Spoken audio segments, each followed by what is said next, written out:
this is Steve, and today I'm here to talk to you about Red, White, and Blue Racin stock car action game from Play.com, designed by Keith Avallone, released in 2012. It's for one player and will take anywhere from 30 to 60 minutes.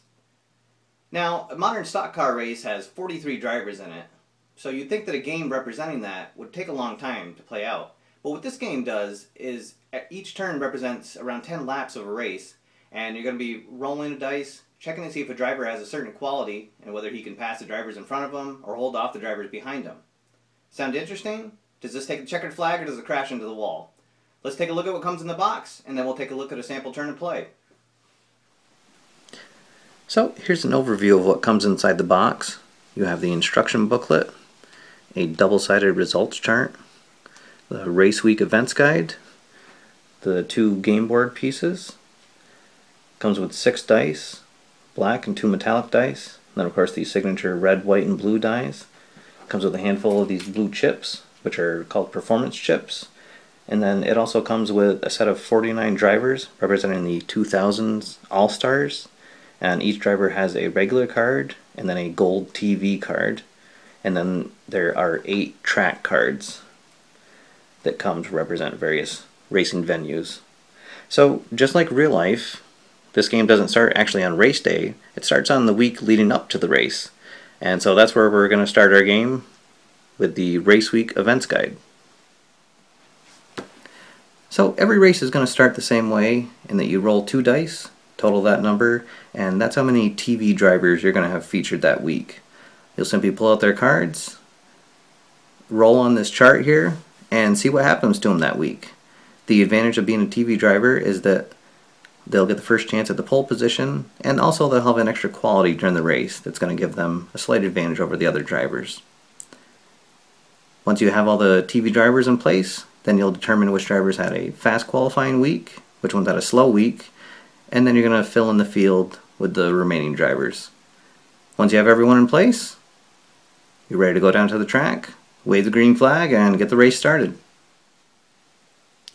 So each turn in a race is going to begin with rolling the black die and the 2 metallic dice.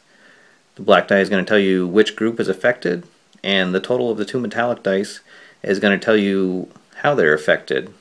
There are 4 results that can happen. You can have a trouble, a problem, a quality check, or a rare result. So we're going to just take a quick look at what each of those results looks like.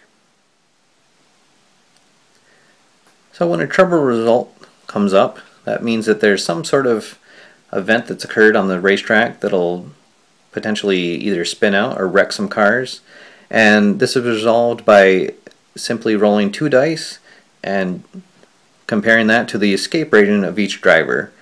On a trouble result, you'll start with the highest position driver in the group and then work your way down. Every driver that passes their test stays safe, and every driver that fails it will be pulled out, and then they'll have to roll a repair roll to see if they can get back in the race. So for example, you can see here Dale Earnhardt Jr., he has an escape rating of 7.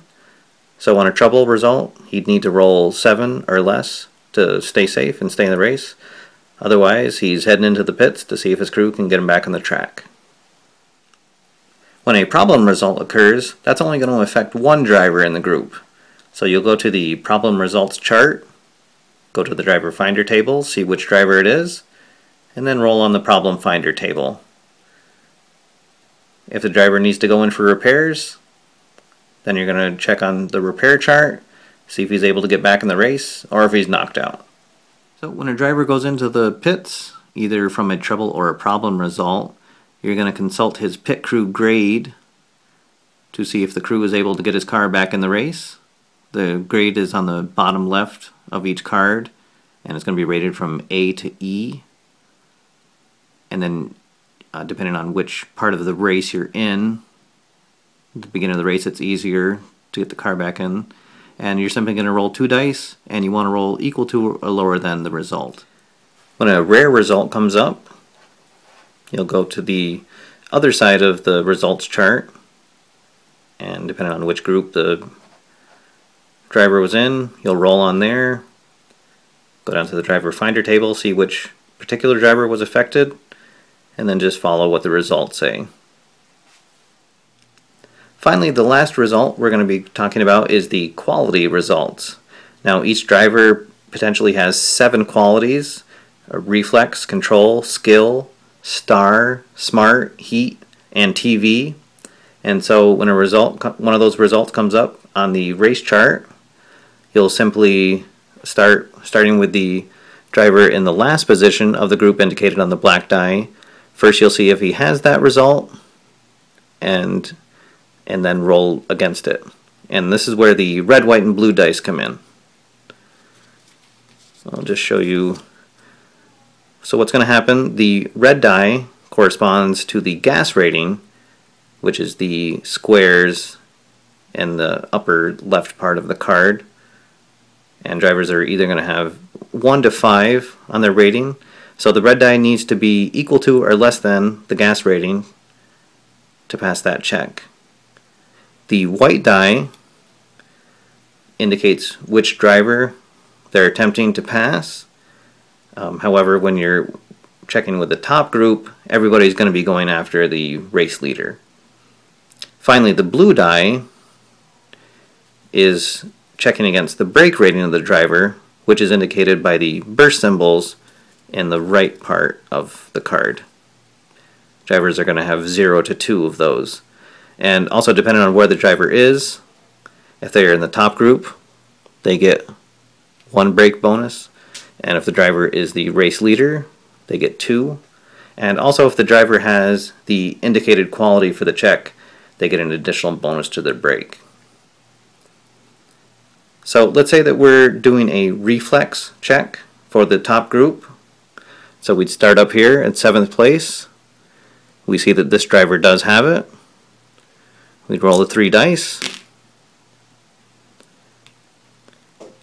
And the 6 is outside of the gas rating for that driver, so he automatically fails. We move over here. This driver does not have it. This driver does not have it. No reflex. So we get down to Dale Jr. He does have the reflex rating. So we're going to roll. And the 6 indicates that he fails. But you'll see that beside his reflex, there's a star. That means that basically he has double reflex. So anytime a quality check comes up with a driver that has that star beside it, they get to try it twice. So he'll get to roll again. And so we see we rolled a 3. So he passes the gas check. However, he's trying to pass Jeff Gordon. And we see that he has 2 brake ratings. And he also has the reflex. And then because he's the race leader, he has 2 bonus to his brake. So he would have a total of 5. And the blue die was only a 2. So he would have needed to roll a blue 6 to pass that. So what happens when you roll a 6 on the black die at the beginning of the turn? Well, that's where we get to one of the more exciting parts of the race, and that's the duel. What happens in a duel is a driver is going to get a chance to move to the front of his group and also earn a performance chip. The performance chips allow a driver on a later turn to pass a failed quality check and also to cancel a successful quality check that's gone against them so that they can fend off a driver.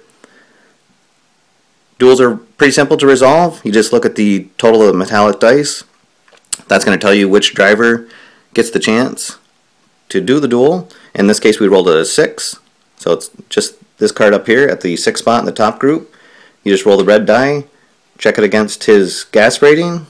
If it succeeds, he moves up to the top of the group, gets a performance chip, and if it fails, then he has to make an escape check, the same as if he was in trouble. Also, the targeted driver of a successful duel also has to roll an escape check to get out of trouble. Alright, so there's Red, White, and Blue Racin, the stock car action game. And what do I think about it? I really enjoy this game. I've had it for over a year now. It still stays in my rotation. I enjoy playing out the races, and I really get caught up in the results of what happens and what drivers are doing what and who's feuding with who and who put who into the wall, just like you would in a real NASCAR race.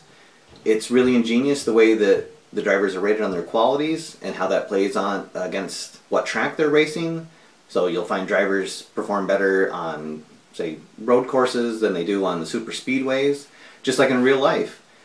And if you're not into the real NASCAR racing, there's a couple fictional sets available, so you can just make your own, stock car history up. Either way you play it, this game is really a winner. It takes the checkered flag for me. So thanks guys for listening. I'm Steve, and I'll see you next time.